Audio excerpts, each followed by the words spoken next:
चाहिए आपको? आम आदमी पार्टी के वरिष्ठ नेता सांसद संजय सिंह जी हमारे साथ में मौजूद है। संजय जी, दिल्ली सरकार ने फैसला लिया यमुना नदी में क्रूज चलेगा। अब चला के तो दिखाएं। फैसला तो बहुत लेते हैं लोग। फैसला तो कहा था 8 मार्च तक सबके खाते में 2500 रुपए आ गया। कहा तो था कि होली में सिलेंडर मिलेगा। जब तक है नरेंद्र नहीं मिलेगा सिलेंडर, याद रखिए। तो इसलिए वादे बातें, उसमें तो भारतीय जनता पार्टी का कोई मुकाबला ही नहीं। सर, वक्फ बिल पर विरोध होने वाला है। मुस्लिम पर्सनल लॉ बोर्ड इस पे कह रहा है कि हम देश भर में विरोध करेंगे। आपकी पार्टी का रुख क्या होगा? क्या आप लोग सपोर्ट करेंगे? देखिए, वक्फ बिल के जो प्रावधान विरोध करने लायक थे, उस पर हमने अपना मत कमेटी के सामने रख दिया। और बहुत सारे उसमें मुद्दे ऐसे हैं जिसमें कि आम आदमी पार्टी की सहमति नहीं, और उसको हमने कमेटी के सामने भी बोला है और लिखित में भी दे दिया। सर, एक बिल लेकर के ये केंद्र सरकार, जिसको कहा जा रहा है इमिग्रेशन एंड फॉरेनर एक्ट, इसमें कहा जा रहा है कि जो अवैध तरीके से भारत में जो लोग रह रहे थे उनको निकाल दिया जाएगा। जिन्होंने शेल्टर दिए हैं उन पर कड़ी कार्रवाई की जाए। 10 साल से घास छिल रहे थे क्या भाई? यहाँ पे ओबामा की सरकार चल रही है इस देश में कि नेतन्याहू यहाँ के प्रधानमंत्री?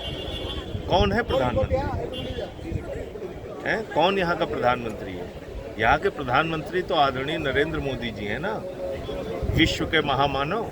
तो 11 साल से क्या कर रहे थे? अब कह रहे हैं हम सबको निकाल देंगे। भाई 11 साल से कितने लोगों को आपने निकाला? अब बताइए ना, देश के सामने आंकड़ा दीजिए। जो भी अवैध नागरिक है इस देश के अंदर, किसी भी देश का हो, उसको आप निकालिए। आप अपने नागरिकों का सम्मान नहीं बचा पा रहे हैं। शर्म आती है। हमारे लोगों को बेड़ियों में बांध के अमेरिका भेज रहा है, उस पर आपके मुंह से एक बोली नहीं निकल रही है और आप बड़ी बड़ी बातें कर रहे हैं। 11 साल से क्या कर रही थी ये सरकार? ये संजय सिंह जी, जिनका साफ कहना है कि 11 साल पहले से ये सरकार क्या सोई हुई थी, क्योंकि हमारे लोगों को तो अमेरिका बेड़ियां और हथकड़ी बांध करके निकाल रहा है, तो भारत में ऐसे अवैध तरीके से लोग कैसे रह रहे थे। बीजेपी सांसद कमलजीत सेहराव जी हमारे साथ में मौजूद है। कमल जी, अब दिल्ली की यमुना नदी में क्रूज चलने वाला है, दिल्ली सरकार का फैसला है। देखिए, दिल्ली सरकार ने पहले दिन बनते ही यमुना के लिए अपनी कमिटमेंट अपने भाषण में प्रधानमंत्री नरेंद्र मोदी जी ने भी बताया था और दिल्ली सरकार ने बताई है। और यमुना हमारे लिए आस्था का, हमारी दिल्ली के लिए शान का विषय है। और इससे पहले भी आदरणीय प्रधानमंत्री जी ने साबरमती को एक ऐसा डेस्टिनेशन डेवलप किया हुआ है जो अपने आप में एग्जाम्पल है। जो दिल्ली में जो शुरुआत हुई है ये बहुत लंबी जाएगी और दिल्ली की जनता को हर आने वाले दिन पर लगेगा कि हमने अपना वोट सही पार्टी, सही व्यक्ति, सही नेता पर दिया। केंद्र सरकार एक बिल लेकर के आई है जिसमें कहा जा रहा है इमिग्रेशन फॉरेनर एक्ट, जिसमें अवैध रूप से भारत में रह रहे नागरिकों की पहचान करके उनको डिटेन किया जाएगा। साथ ही साथ उनको छिपाने वाले, उनकी पहचान छिपाने वालों को कड़ी सजा का प्रावधान है। क्या आपको लगता है ये दिल्ली में पहले से काफ़ी सारे लोग रह रहे थे, बांग्लादेशी, रोहिंग्या?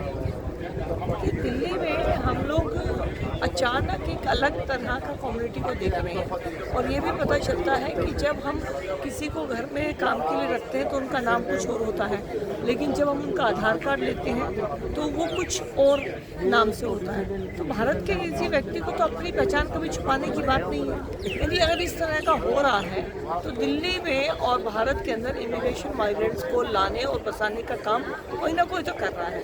तो दिल्ली और भारत में हमारे देशवासियों के लिए पूरी तरह से आज़ादी है, कहीं कोई जा सकता है, लेकिन जो इस तरह के लोग हैं उनको पूरे भारत में कहीं कोई स्थान नहीं होना चाहिए। और ये सरकार का सही फैसला है कि अगर कोई इससे मदद करेगा तो उसके ऊपर भी कार्रवाई होगी। लेकिन कमल जी, आम आदमी पार्टी के नेता संजय सिंह कह रहे हैं कि 11 साल से देश के प्रधानमंत्री नरेंद्र मोदी है, तो फिर कैसे लोग घुस के भारत में आ रहे हैं? आपके रोहिणी के विधायक के घर में नकली आधार कार्ड बनाने के कागज मिलते हैं। आपके कई लोगों के ऊपर शक है जिनके इस तरह के मदद होने के प्रूफ मिले हैं। तो प्रधानमंत्री जी क्या करेंगे अगर देश में आप जैसे लोग भी कहीं ना कहीं सत्ता में होंगे? तो प्रधानमंत्री जी के लिए तो वो और आप दोनों मिलकर चलेंगे। कमल जी सेहरावत, जिनका कहना है कि अवैध रूप से रह रहे लोगों को पहचान करके उनको डिटेन किया जाएगा। और जहां तक आम आदमी पार्टी की बात है तो उनकी सहायता से कहीं ना कहीं ऐसे लोग भारत में, दिल्ली में बसे हुए हैं।